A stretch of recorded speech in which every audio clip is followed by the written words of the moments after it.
राखी के बंधन को निभाना। नमस्कार, मैं हूं सुजल वर्मा और आप देख रहे हैं कोटद्वार न्यूज।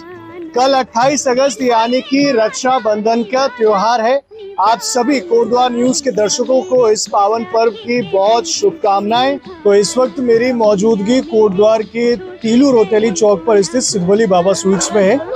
सिर्फ मैं जानने की कोशिश ये कर रहा हूँ, जिस तरीके से चीनी के भाव बढ़ गए 65-70 तक पहुँच गए, तो क्या इस बार मिठाइयों में भी ये उछाल देखने को मिल रहा है? नहीं, मिठाई में उछाल कोई नहीं है। इस साल हमने कोई रेट नहीं बढ़ाया है किसी तरह से भी। जो रेट थे वही रेट चल रहे हैं और ना बढ़ाएंगे अभी। और चीनी के रेट कुछ थोड़े से समय के लिए हैं, ये बाद में अपना भी कम हो जाएंगे। मतलब जो चीनी 45 से 70 पहुंच गई, उसका कोई असर मिठाइयों में इस बार रक्षाबंधन कोई नहीं पड़ा, कोई नहीं किसी तरह। आने वाले टाइम में लगता है कि अभी तो त्योहारों का ही सीजन है, लगातार जन्माष्टमी रेट लगता है, रेट वापस आ जाएंगे, 45 रुपये रेट वापस आ जाएंगे। अच्छा, मिठाइयों में कोई इसका असर हालांकि अभी है नहीं इतना कोटद्वार के अंदर। कोई नहीं है। और सबसे ज्यादा मिठाई अगर बोले तो कौन सी बिक रही होगी सर आपकी शॉप? घेवर और व्हाइट रसगुल्ले हैं। देसी घी का घेवर और व्हाइट रसगुल्ले। शुक्रिया जी, शुक्रिया। तो अब मैं पहुंच चुका हूं झंडा चौक से। अगर आप बद्रीनाथ मार्ग की ओर पहुंचेंगे तो निरंकारी स्वीट्स कर है। तो मैं सर से जान लूंगा।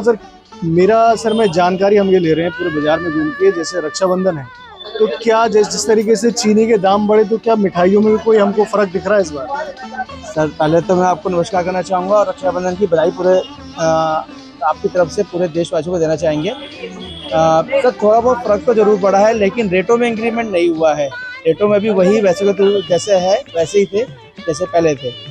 बाकी ये है कि हम लोगों की जेब में थोड़ा सा असर पड़ गया है, क्योंकि चीनी महंगी हो गई है, तो हम लोगों को थोड़ा सा उसका बर्डन करना पड़ेगा। आप जो व्यापारी है वो खुद ही इसका बर्डन अपनी जेब पर रख रहा है। मतलब मिठाइयों में ऐसा मिठाइयों में नहीं क्यों इंक्रीमेंट नहीं करा सर। लेकिन अब जिस तरीके से सर लेटेस्ट ये था कि त्योहार के 2 दिन पहले ही रेट इंक्रीज हुआ है। और छोटा सा शहर है कोटद्वार, अगर हम उसको रेट इंक्रीज करते हैं तो कस्टमर कहता है कि कल तो कुछ और रेट था, आज कुछ और रेट हो गया है।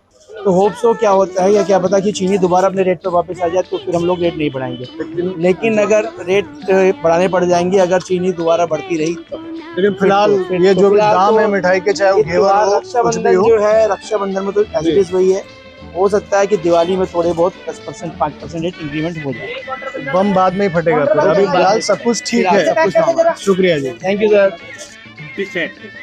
और चौथी पीढ़ी में हम लोग यहाँ काम कर रहे हैं जी। तो बाद 74 साल तक किसी चीज़ को कंटिन्यू विश्वास पे ही चलाया जा सकता है, और ग्राहकों का विश्वास तभी होगा जब आपके पास क्वालिटी होती है। त्यौहार हैं हमारे यहाँ के, सब मिठास के पर्व, ठीक है ना। आदमी जो भी एक दूसरे से मिलता है, वो हमारे यहाँ परंपरा है मुंह को मीठा कराने की। जैसे कि आपको बताइए कि चीनी के रेट काफी इस बार बढ़ चुके हैं, तो मिठाइयों में उसका क्या असर पड़ा है? चीनी के रेट बढ़ने से मिठाइयों में फर्क तो पड़ा है। सभी मिठाइयों में तो नहीं है, लेकिन कुछ मिठाइयों के रेट अभी बढ़े हैं। और साहब ये चीनी के रेट भी जैसे कह रहे हैं कि डाउन आएंगे, बहुत मुश्किल है।